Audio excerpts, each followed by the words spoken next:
Grabe, magrantra ko diri ha. Ang hirap na talagang mahalin yung Pilipinas, ang hirap ipagmalaki kasi left and right, lulukuhin ka. Kapwa mo Pilipino, lulukuhin ka. How you speak, how you dress, it matters talaga. First, I'll tell you why. Siyempre ako, dugay na kaay ko sa, di ba, ga-eskwela ko sa Marawi. So, the way I speak is different na talaga kung unsa ang akong original nga dialect, di ba? So, mix na jud siya. 10 years na pud kung kauban sa akong bana, Tagalog akong bana. So, kanang pag-adjust bitaw sa ako ang pag-istorya is different na gud siguro sa akong permi nga sa inyong permi nga madungog sa ako kung unsa akong asa kong gadako which is sa Negros. Tapos sa Manila pa ko nag-work, tapos 3 years ko nag-work sa Manila, tapos English pa istorya, tapos nag-work ko sa Japan, 3 years pod lahi pod ang atong istorya dito kay naay mga Bisaya, may istorya ko Tagalog, English, Japanese, ganyan. So listo lahi na kayo kong istorya. Pero what I'm trying to say is the way you speak matters pag you diri sa Philippines. Kay kung, for example,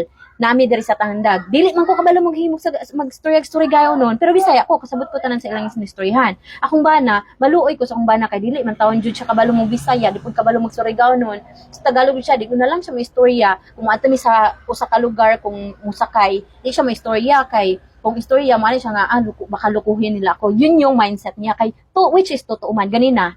Ni adto mi sa Sorseco kanang sa kuana siya kanang electric company diri sa Tandag. Tapos kuan ra to pero mo ato pud mi sa kanang water district. First nangutana ra ko at ana nagsa kami ani ko nga sa Sorseco tapos dili ko kami strip at pa as if jud ka kay di ko ganahan og maglokohon kay di po jud ko mangloko. So pag as if jud ko nga kabalo ko or kanang taga diri ko dili na ka magkuan ko sus ko naisip ko na ko ba nga ako na lang yung pangutanon kay basig magmahay ko akong pangutanang driver anak ko nga kuya kanang dool ra pod ang Sorseco ang water district sa Sorseco ano siya nga asa inyong ganahang unahon ma'am sa Sorseco or sa water district ko asa may mas duol siya nga sa water district. Kung sige sa water district kami. Pero to think ha, dili kami ang una niyang passenger, tricycle ni. Dili kami ang una niyang passenger. Ikaduha lang naadyo siya main nga passenger, pero agianan jud niya kung unsa akong asa mi magdulong.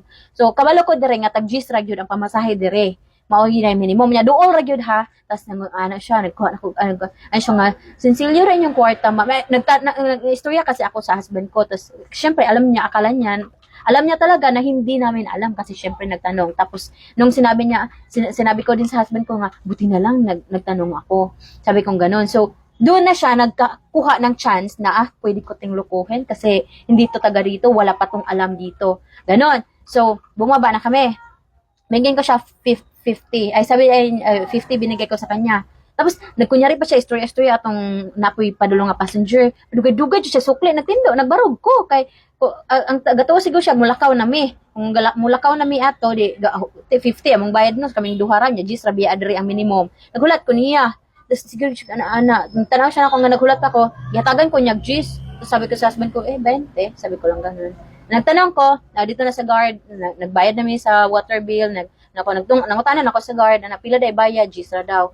So, tas paingon na daw sa Sorseco, Gis ra po daw. Makalagot no, makalagot jud kay syempre, the way ka mo speak, siguro the way ka mo dress up, unsa man jud akong nawong, asa man jud ko mo lugar, the way mo dress up, maura gyud ni akong suot. Maura gyud ni mga yagit jud kaayo mig suot sa akong bana. Nya, ingato pa jud lukuhon pa jud ka. Grabe oy mo nang ang mga tawo, wala na jud.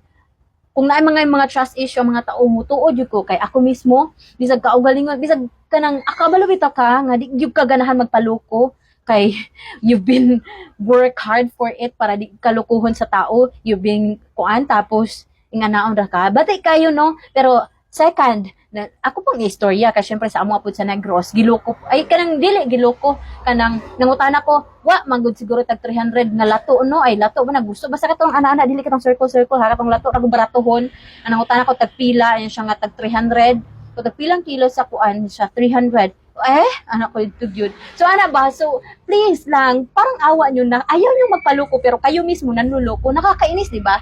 Kaya ang hirap talaga mahalin yung Pilipinas. Ang hirap ipagmalaki. Kasi kapwa mo Pilipino, basta may chance ka na kaya mong lulukuhin mo kaagad ganun. Magtrabaho naman kayo ng maayos. Patas ba? Kasi kami din, patas din.